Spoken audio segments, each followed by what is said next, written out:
Yeah, last up is going to be Steve. Steve is a headline act.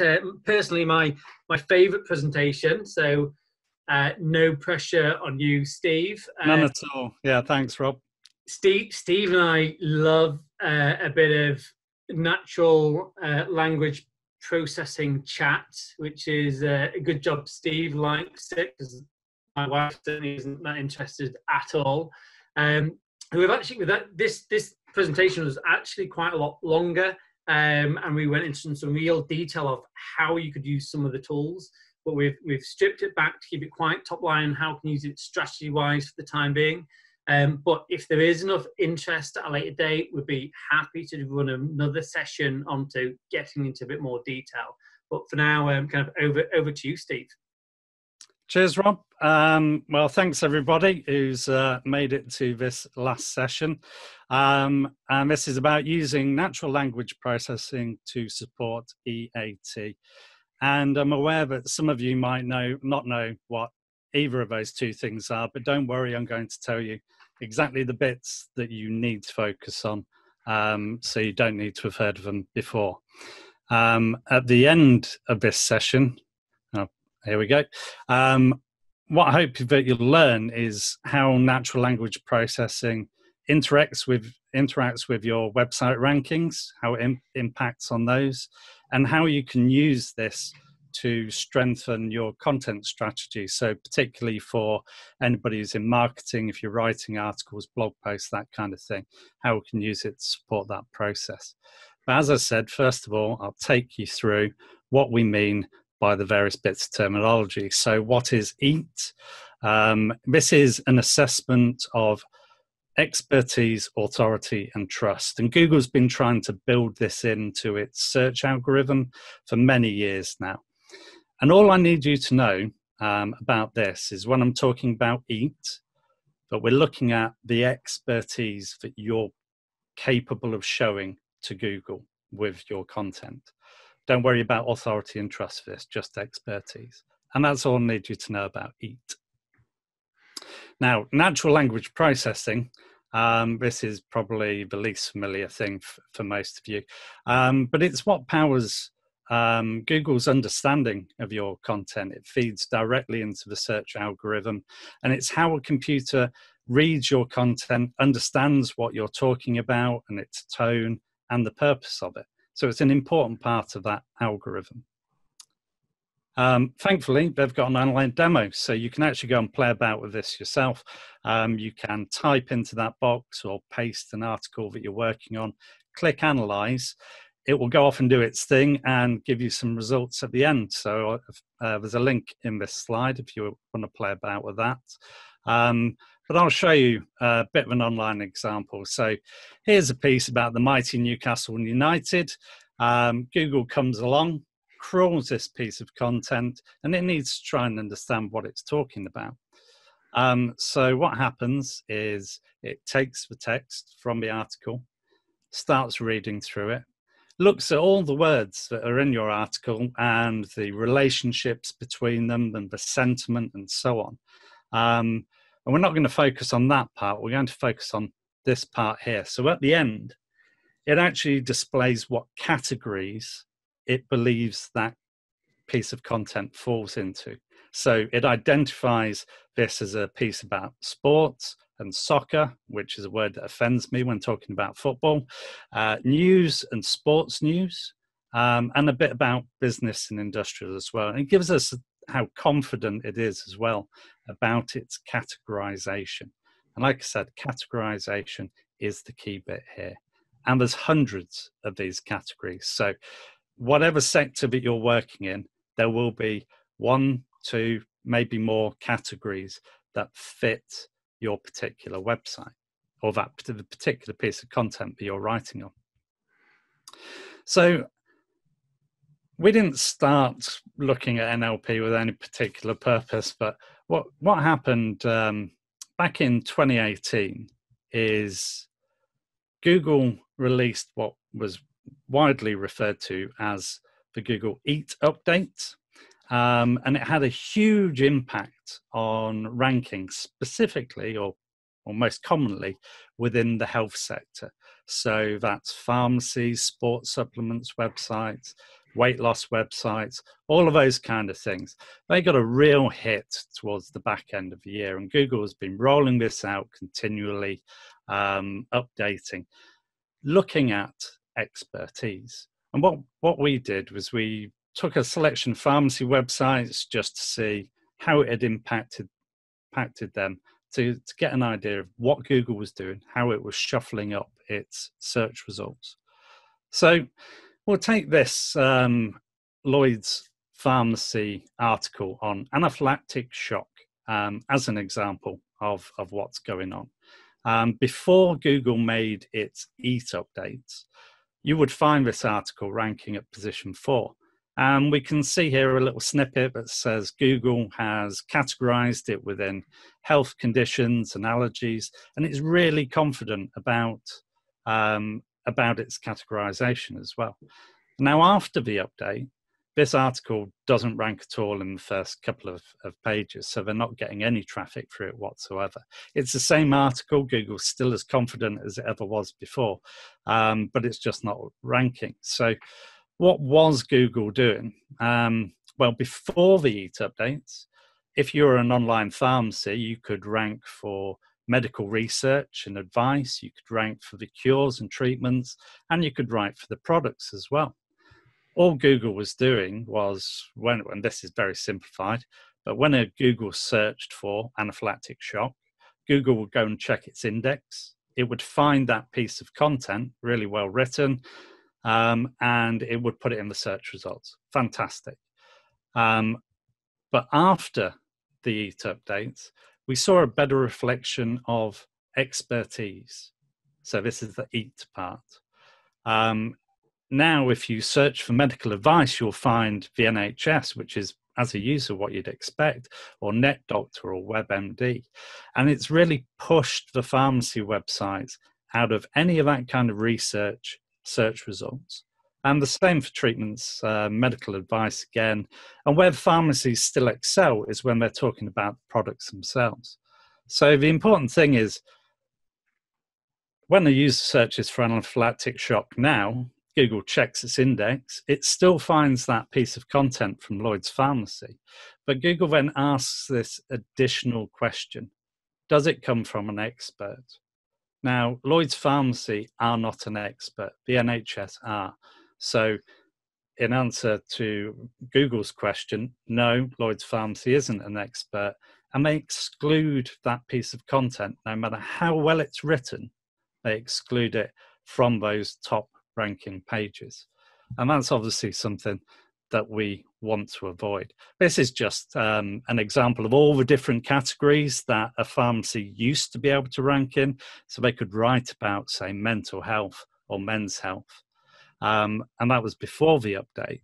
And now they've been really narrowed down. So the content that is categorized within the pharmacy categories, that ranks really well. But they can no longer rank for those kind of men's health or mental health type categories. There you'll find the NHS instead.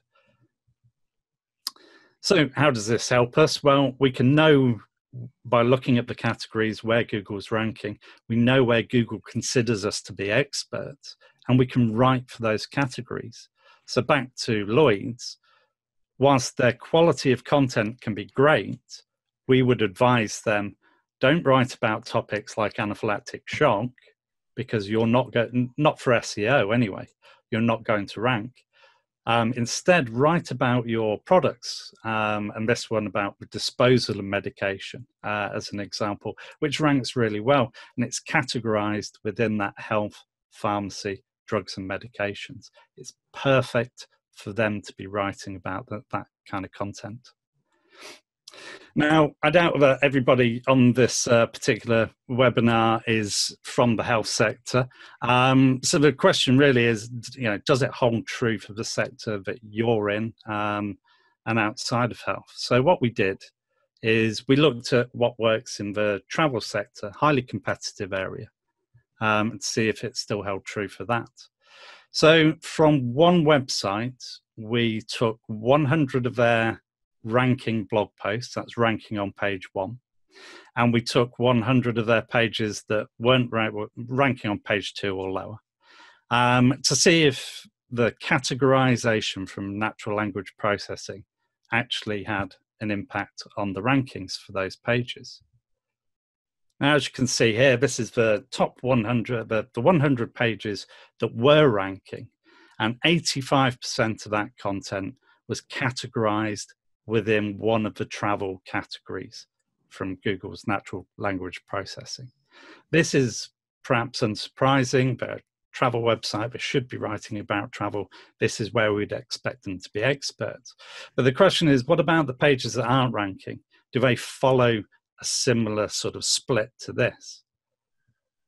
And the answer is no. Most of the stuff that isn't ranking, 77 of those pages were categorized outside of travel. That's a lot of resources that they're put into writing about content that doesn't really fit to their strengths where they're an expert. And if you just look at this table, you can see here of 108 pages that were concentrating on travel that were categorized there, 78% of them rank. Brilliant. Of the others, where they weren't ranking, where they weren't categorized within travel, well, you've only got a 16% chance of that piece of content ranking. Again, it's a waste of your resources to be doing that. So what can we do with that information? So if this was one of our clients, we can look at, these are the pages that we assessed and their categories for the pages that did not rank. And first of all, we can see that there are 2 here that are categorized within travel. So what we would do there is we would look at those pieces of content, delving into them a bit deeper, and try and figure out why they're not ranking. Maybe they can be improved and refreshed, or perhaps the competition in that particular area is much higher that's keeping them out. But more importantly is looking at these 3, for example. You've got 2 here that are categorized within beauty and fitness. Now, as users, I think we can logically say, okay, I don't go to a travel website for beauty and fitness tips of any sort. The same for arts and entertainment and humor. That's not where you would expect a travel website to be an expert.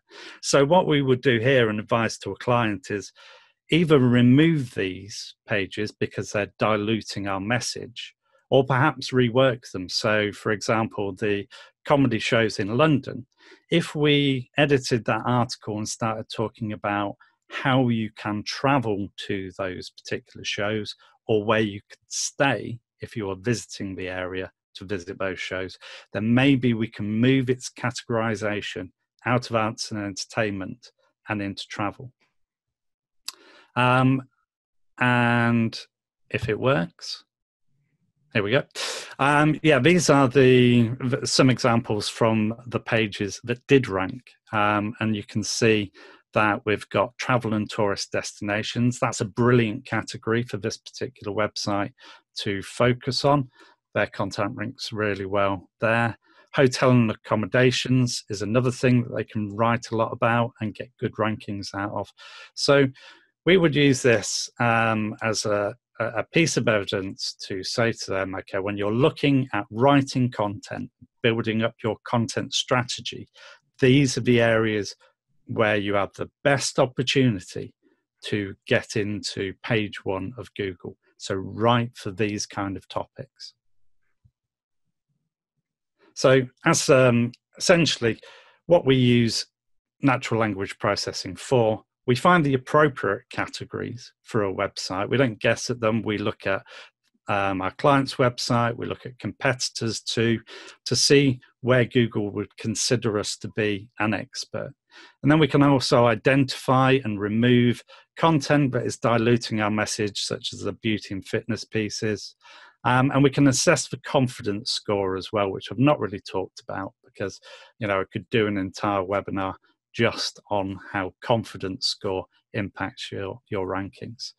If you want to fit this kind of thing into your workflow, well, we've already covered that you've got this online tool, and it's fine, but it is quite limited.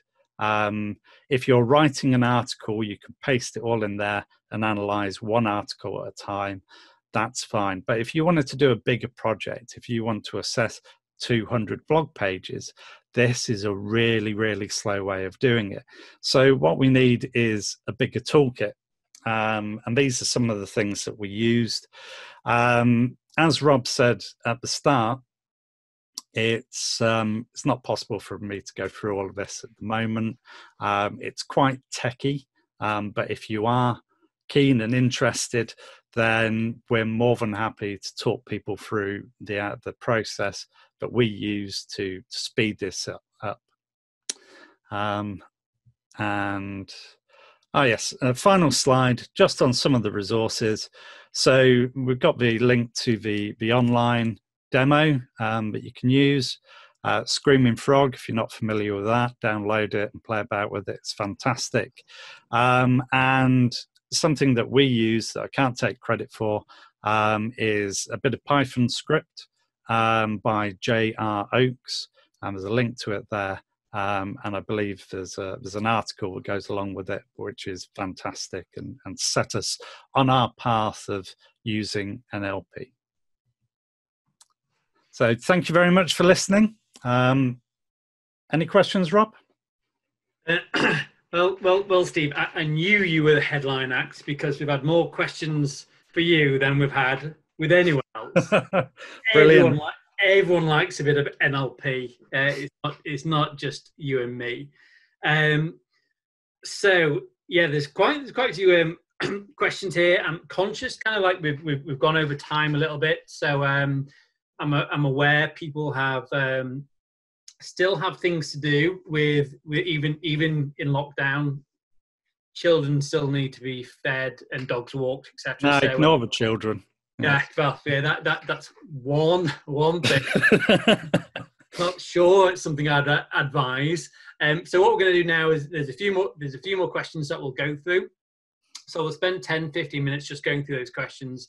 But essentially that ends our kind of webinar for today. So everyone who's turned up, thank you very much. It's been an awesome response. We'll be sending these all this out in emails over the next couple of days. We'd love your feedback. So if you get 5 minutes to get answer, or even a couple of minutes to answer that questionnaire, we'll send out. That'd be great too.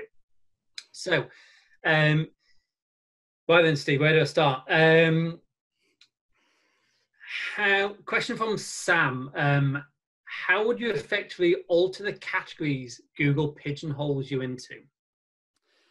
Right, that's that's a very interesting question. We've played around with that quite a bit. So the best way to do it is to look at the focus. So if Google miscategorizes you, well, it hasn't miscategorized you. It's categorized you exactly where it thinks you should be. So, for example, if we use the travel sector thing, like I said with the comedy shows, I would rework that piece of content to sort of really lead off with that this is an article about places to stay and how to get to this show, and and the next. So it's maybe more about emphasis within the makeup of your article, just reordering the priorities, making better uses of your titles as well, to kind of try and persuade Google that it should feature within a different category. And you can't do that with everything. So, it may be that with the beauty and fitness ones that we also talked about, it's just a lost cause. And, you'd be wasting a lot of time trying to kind of shoehorn it into the right category. Cool, thanks. Another question then from Helen. Does domain authority make a difference? Could you still rank if you had a whopping DA? Now, Now this is an interesting question, and domain authority is something we are quite passionate about ignoring. Actually, when it comes to Spike, and that's a question, Helen, that we could talk at length about how Google actually doesn't take into consideration domain authority isn't a ranking factor. I think you're probably talking about the authority of your website as a whole. So, Steve, again, do you want to answer that before I get on my domain authority soapbox? Be nice, yeah. Steve. Helen's my mate. I'm not going to mention domain authority at all. So, as with everything when it comes to ranking a piece of content, you know, people are always quoting that, you know, there's over 200 different things that feed in. You know, it's many more than that. So you can get a powerhouse website that will rank content even when they're not experts. Nothing is 100%. If you write a piece of content that fits within the travel category, that doesn't mean to say that you're going to rank on page 1 for a search that's, you know, appropriate for it. There's so many other factors that kick in as well. All this does is give you the best opportunity to target your content in the right way. So the examples that we were looking through were taken from a very well-known travel brand, and their content didn't rank. And I think it's because they were writing off topic where they're not experts. So yes, a really powerful website, you think about the BBC or whoever, they can rank for a lot of things, even though you might not consider them to be an expert in that area. I think that's answered without mentioning DA and my... You've done well. Done well. Let's move on quickly. Yeah. One question that's come up a few times is how do people understand what categories Google considers them as experts? Right. So I think that's the important one of the reasons why we started looking at how we could do this en masse is because we could predict for a website which categories we think Google will consider them to be an expert. But what we really need to do is take our client's website and their competitors, assess a whole bunch of those their pages, and look at where they are currently ranking. Assess those pages, and then we get an idea of the categories, which is, you know, the most common successful category for them to appear in. So with the pharmacies one, we narrowed it down to 2, which seem quite obvious when you look at it, because they're pharmacy categories. But that really painted the picture of just how hard it was for them to rank if they wrote outside of that particular of those 2 particular categories. So it really is kind of a bit of a laborious research task of saying, okay, well, I know that this page ranks and it's, you know, within my sector. Let's see where Google categorizes it. Okay, that's one category that I know about, and then finding other pages and working through it like that. Again, the online tool is fairly poor for that kind of research. It can be quite difficult. I think the online tool is great for if you're working on a piece of content, and you can then see where you're categorized. Google does list all of the categories. There's a link in that tool that shows you all of the categories. So if you want to guess at where you're likely to be an expert, you could probably make a broad choice of 4 or 5 categories to write for. Cool. Thanks. Then one more question from Claire is, does it only apply for on-page content? Is this like similar considerations to be used when doing outreach, so for link building? So, sorry, can you repeat that, Rob? does it only apply for on-page content, or is there similar consideration for link building? I think what she's asking is, would you consider targeting more relevant pages using, the NLP tool to improve your link building and outreach? Yeah, I mean, it's an interesting idea to do. I think with outreach, where you would look to be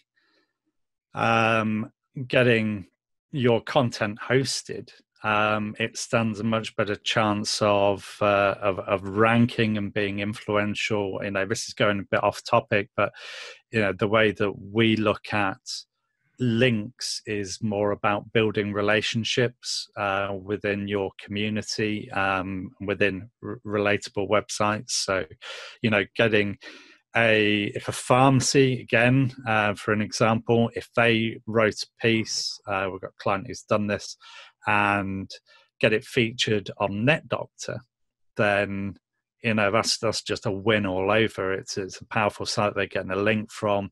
NetDoctor are considered the experts. The pharmacy, like Lloyd's, could write their piece on anaphylactic shock, put it on NetDoctor, and be getting the link, and also the content will be housed on a very influential expert website. Cool, great stuff. Well, I think that about wraps up for today.